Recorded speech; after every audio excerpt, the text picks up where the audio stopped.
Bom dia, meus amados irmãos, que a graça e a paz do nosso Deus, de nosso Pai, seja com cada um de nós de forma tão poderosa que Ele nos faça cada dia mais semelhantes a Cristo, seu Filho. Amados, hoje chegamos à sexta-feira e vamos para as duas últimas perguntas da nossa lição. A lição desta semana. Essa lição desta semana é algo tão poderoso, né? Estamos falando sobre a glória, a majestade de Deus, sendo ensinada a partir de uma voz que clama a partir do deserto. Que coisa linda, né? Ontem, na quinta-feira, a gente viu quando o Senhor, chamando a atenção do povo, do seu povo, ele começa a questionar coisas que ele já sabia, né? Que o povo já sabia. Será que vocês não sabem, né? Que não sabem disso, que eu criei tudo? Há muito tempo que vem falando isso e vocês não sabem, né? Que ele era o criador de todas as coisas, que estava assentado no seu trono acima nos céus, né? E que, se a gente fosse fazer uma comparação bem rasteira, bem simplória, para que o homem entendesse a sua grandeza, ele faria uma comparação ainda muito distante da realidade, que é como se nós fôssemos pequeníssimas formigas diante dele. Não diante dele, diante da sua glória, do seu poder, né? Porque Deus é muito maior que isso, né? Nós seríamos menores ainda do que vírus invisíveis a olho nu. Uma formiga a gente ainda vê, mas um vírus a gente nem vê, né?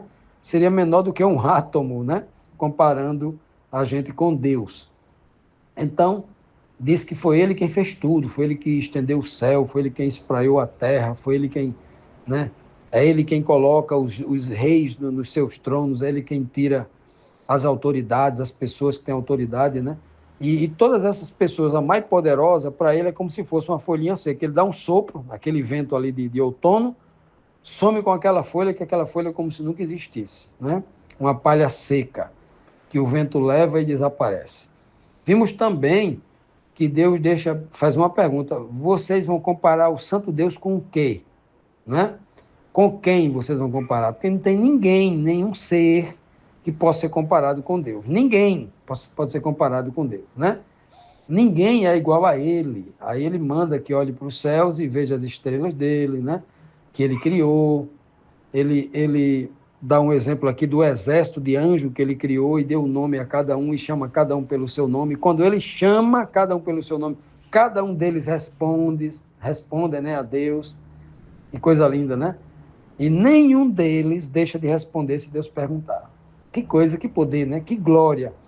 Então, dando continuidade a essa revelação gloriosa sobre a pessoa de Deus, vamos então para a 11ª pergunta, que diz assim: do que o povo de Israel se queixava e qual a explicação dada por Isaías a respeito do Senhor e do seu conhecimento, o conhecimento de Deus, né? Isaías 40, versículo 27 e 28, né? O conhecimento de Deus do povo, claro, né?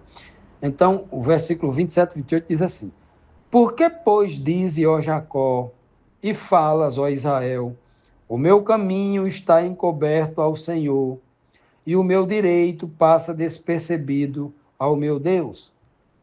Não sabes, não ouviste que o Eterno, o Senhor, aqui é Yahvé, né? Yahvé, o Criador dos fins da terra, nem se cansa, nem se fatiga? Não se pode esquadrinhar o seu entendimento.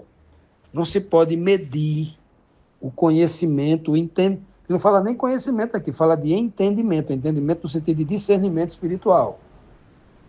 No sentido de que Deus conhece até os pensamentos do povo de Israel, sem nem que eles tenham pensado ainda. Isso é entendimento, que vem de discernimento, né? Conhecimento não, vem de informação. Pois bem, aqui o texto começa logo mostrando claramente que Jacó aqui os descendentes naturais da etnia, né, etnia judaica, né, hebraica, né, e Israel, que era já os religiosos, que eram pessoas espirituais. Tem aqui duas conotações. Ó. Dize Jacó e falas, ó Israel. Né? Duas linguagens aqui bem distintas, né? Jacó de Israel. Jacó é o velho, representa o velho homem, a velha criatura. Israel é o Jacó transformado numa nova criatura depois de lutar com Deus, depois de receber a bênção e a transformação de Deus. Ok? O novo nome de Deus. Aí ele diz assim, ó, ele disse que Jacó, Israel, dizia assim: o meu caminho está encoberto ao Senhor. Como se dissesse assim, ó, Deus não está vendo as coisas erradas que eu faço. Eu vou fazer as coisas erradas porque ele não está me vendo, mas não é nesse contexto, não. O contexto aqui é outro. É como se ele dissesse assim, ó, Deus não está me vendo, não. Ele está vendo o povo me oprimir, ele está vendo o meu sofrimento, ele não vem me acudir, ele não está nem aí para mim, eu não tenho valor para ele, eu não presto para ele. Então Deus não vê as injustiças que o povo faz comigo, mas ele vê a injustiça que eu faço com os outros. Era mais ou menos isso. Eles estavam dizendo isso no seu coração, no íntimo da sua alma, e não só no íntimo da alma, mas eles estavam procedendo. As suas ações de injustiça para com o povo eram um reflexo de que eles acreditavam nisso e realmente, podia até não dizer com a boca, mas com as atitudes diziam isso, né? O meu caminho está encoberto aos olhos do Senhor, e o meu direito passa despercebido diante dele. Ou seja, Deus não age com justiça para comigo. Agora, para me castigar, ele é ligeiro. Agora, para me dar recompensa, me livrar do meu inimigo que está me explorando, ele demora. É mais ou menos isso que o povo estava dizendo com as suas ações, cometendo injustiça contra Deus. Porque eles cometiam pecados terríveis contra Deus e não queriam sofrer as consequências. E aí, no coração deles, eles diziam isso. Meu direito está passando despercebido diante de Deus. Olha só, que petulância, né? Aí o Senhor falou assim, será que você não sabe? Será que você não ouviu dizer pelos profetas que o eterno Deus, o Criador dos confins da terra, ele não se cansa nem se fadiga e o seu conhecimento é ilimitado, você não pode se esquadrinhar, ou seja, ele sabe tudo, vocês não fazem nada que ele não sabe. O seu caminho não está encoberto diante de Deus, nada do que você faz passa despercebido diante de Deus, ele vê tudo, ele sabe tudo, ele está no controle de todas as coisas. Continuando, meus amados, vamos então aqui para a segunda pergunta.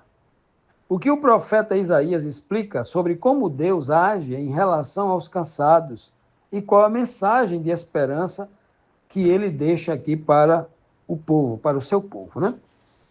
O versículo agora é o 29 até o 31. Estamos aqui no capítulo 40 de Isaías.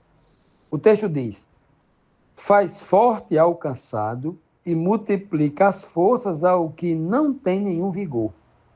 Os jovens se cansam e se fatigam, e os moços de exausto caem. Mas os que esperam no Senhor renovam as suas forças. Sobem com asas como águias, correm e não se cansam, caminham e não se fatigam. Que texto lindo, né? Esse texto aqui é o verso síntese, a última parte aqui é o verso síntese, né? Mas a primeira parte aqui é algo muito forte, né? Ele acabou de dizer no texto anterior que estava diante dos olhos dele, estava patente diante da sua onipresença, o caminho de todo, de cada um indivíduo, filho de Jacó, filho de Israel, estava diante dele, ele enxergava tudo, nada passava despercebido diante da sua onipresença, diante da sua onisciência, né? Ele não tinha nada que estivesse nos confins da terra, que ele não tivesse conhecimento, que ele não pudesse alcançar, porque ele não se cansa, não se fatiga, né? E agora ele vai dizer assim, olha, Deus é quem faz daquele que está cansado o forte. É ele quem dá força ao que está cansado. E não só ele dá força ao que está cansado, mas ele multiplica a força. Porque você está cansado, Deus dá uma força ali e você se recupera, né? Se recupera ali para continuar naquele lugar ali, não morrer ali de exaustão. Ele não só faz isso, mas ele multiplica a força. Você não consegue andar 50 quilômetros, aí chegou morto, cansou ali e tal. Ele não só restaura ali o vigor, com o descanso, com a comida, com a bebida, não. Ele multiplica, ele dá força para você ir mais 200, 500 quilômetros, né? Não ficar só nos 50. Ele multiplica a força. Olha só, né? Aquele que não tem vigor mais nenhum, está cansado.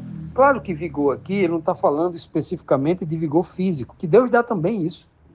Mas ele está falando aqui de algo muito maior, de vigor espiritual. Aquele que está frio na fé, que está cansado, desanimado, basta orar e pedir a Deus que ele dá. Ele renova e multiplica o vigor espiritual, né? Ele faz até uma comparação aqui muito bonita aqui, muito intensa. Porque ele não diz assim, ó, os velhos se cansam, porque todo velho se cansa.